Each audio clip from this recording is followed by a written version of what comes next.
Hello guys, welcome to inspirational stories. Let's get started. ये कहानी है दो दोस्तों की जो कि एक छोटे से गांव में रहते थे। एक बार वो दोनों किसी काम से शहर गए थे, फिर वापस अपने गांव लौट रहे थे, लेकिन उनके गांव तक पहुंचने के लिए उनको एक घने जंगल से होकर जाना था। और जब उस जंगल से वो गुजर रहे थे तो उनमें से एक दोस्त को प्यास लगी और वो पानी ढूंढते ढूंढते रास्ता भटक गए।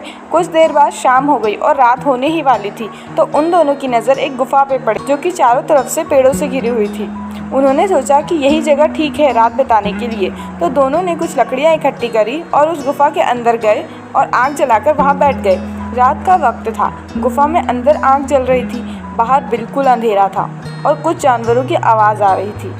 तो उन दोनों में से जो एक दोस्त था वो अंदर ही अंदर डरने लगा, क्योंकि उसने भूत प्रेतों की बहुत कहानियाँ सुनी थी कि रात के वक्त जंगल में भयानक आत्माएं भटकती हैं और अगर उनको कोई मिल जाए तो उसको नहीं छोड़ती। तो जब उसने भूत प्रेतों की बातें अपने दोस्त से करी तो उसके दोस्त ने उसे समझाया कि ऐसा कुछ नहीं होता है, तू सो जा और मुझे भी सोने दे। और इतना कहकर उसका दोस्त लेट गया और थोड़ी देर में सो गया। लेकिन वो जो अंदर से डरा हुआ था वो लेट तो गया, लेकिन उससे नींद नहीं आ रही थी। उसको लग रहा था शायद यहाँ कोई है जो चुपके से मुझे देख रहा है। आग की वजह से पत्थरों पर कुछ परछाई बन रही थी, वो उनसे भी डर रहा था।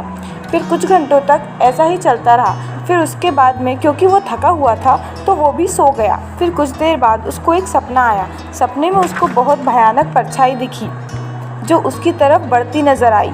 अब क्योंकि वो डर रहा था, परछाई उसके और पास आने लगी और बड़ी होने लगी। उस परछाई में उसको एक हाथ नजर आया जिसके बड़े बड़े नाखून हैं, जो उसकी तरफ आ रहा था और वो उसके गले तक पहुंचने ही वाला था कि वो घबरा कर उठ गया। फिर अपने दोस्त को जगाया और उसको बताया कि क्या हुआ। उसका दोस्त हंसने लगा।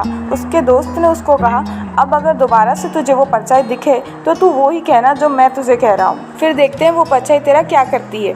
तुझे अंदर ही अंदर बोलना है, मैं तुझसे नहीं डरता, सामने आ। थोड़ी देर बाद उसको सपने में दोबारा वो परछाई नजर आई और उसकी तरफ बढ़ने लगी, लेकिन इस बार वो परछाई से नहीं डरा, बल्कि अपनी पूरी हिम्मत जुटा के उसने कहा, सामने आ, मैं तुझसे नहीं डरता, सामने आ।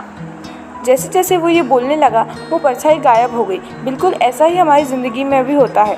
हमारे अंदर जितने भी डर हैं उनसे हम जितना डरते हैं हम उतने ही छोटे होते चले जाते हैं और डर उतना ही बड़ा होता चला जाता है। लेकिन अगर हम अपने अंदर के डरों से नहीं डरें और उनका डटकर सामना करें तो दुनिया का ऐसा कोई डर नहीं जो हमें डरा सके।